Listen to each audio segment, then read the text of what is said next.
Hey y'all, Ine here, and I'm continuing my Reading Aloud adventure by reading All We Can Save, Truth, Courage, and Solutions for the Climate Crisis. The story or essay that I'm reading is called Wakanda Doesn't Have Suburbs, written by Kendra Pierre-Louis, and this is part 5 of my reading. In Bernin Sana, the skyscrapers, as envisioned by director Ryan Coogler, are high organic structures that rise out of surrounding forests so lush they've likely never been chopped down. And many of the buildings have plants growing off terraces and rooftops. On the ground, a trolley toddles through the city, kicking up some dust because the ground is not asphalt, but rather pressed earth. It moves fast enough to beat walking, but slowly enough that people instinctively move out of its way, mingling through a narrow, by North American standards, streetscape that contains no sidewalk. Evoking the famed words of sociologist Lewis Mumford, "Forget the damn motor car and build cities for lovers and friends." Wakanda doesn't have cars, and thus its streets have no need for separation. All of this means that even without vibranium, the fictional metal that powers Wakanda's technology, the country would be more sustainable than the United States. Cities that have more green space are naturally cooler, requiring less air conditioning, lowering energy use, and making it easier to reduce fossil fuel use and rely on renewable energy. They also reduce the likelihood of minor flooding because, unlike cement or concrete hardscaping, soil absorbs water instead of having it run off.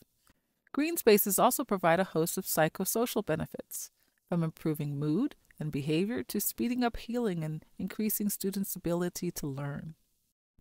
Eliminating suburbs and their longer distance counterparts, exurbs, could be one way of slashing the country's ecological footprint. No suburbs means fewer roads to fragment ecosystems, making it easier for animals and plants to survive, promoting biodiversity. Roads also use a lot of cement, which is a major source of greenhouse gas emissions, as well as sand, which is often acquired by dredging rivers and other critical ecosystems. These impacts happen regardless of whether or not the vehicle in question runs on gas, electricity, or the hopes and dreams of future generations.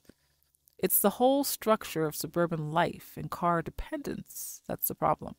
At the same time, it's not clear that suburban living, which is associated with increased social isolation, especially for those with longer commutes, is any good for humans.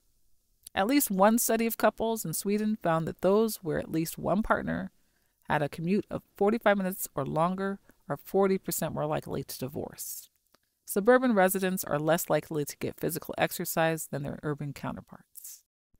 Beyond its fantastical elements, superpowers, and impossibly high tech, Black Panther is telling a very different story of what it means to be human. And even when trouble comes, it comes in the form of an angry outsider named Killmonger, who is telling a flawed story based on conquest and scarcity, a very U.S. story of what it means to be human. Wakandans elected to tell a story about themselves that differs from Killmonger's, namely that it was possible to improve the quality of their lives without degrading the environment that they depend on. And then they did it. And yet, when we talk about climate change, there's often a hidden resignation, like of course we harm the earth. And when we talk about acting on it, there's also an undercurrent, that it will require a level of sacrifice that is worth it, but just barely. What if instead the story we tell about climate change is that it is an opportunity? One for humans to repair our relationship with the earth and re-envision our societies in ways that are not just in keeping with our ecosystems, but also make our lives better. If this doesn't sound possible, ask yourself, why not? Maybe we should start telling ourselves a different story, one that's a bit more like Wakanda. One that maybe goes something like this. Once upon a time, some humans told a story about their relationship to the earth, and they used it to build a world that was beautiful but flawed.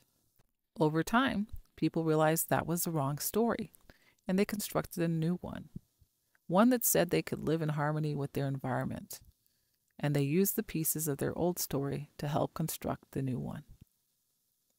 The end.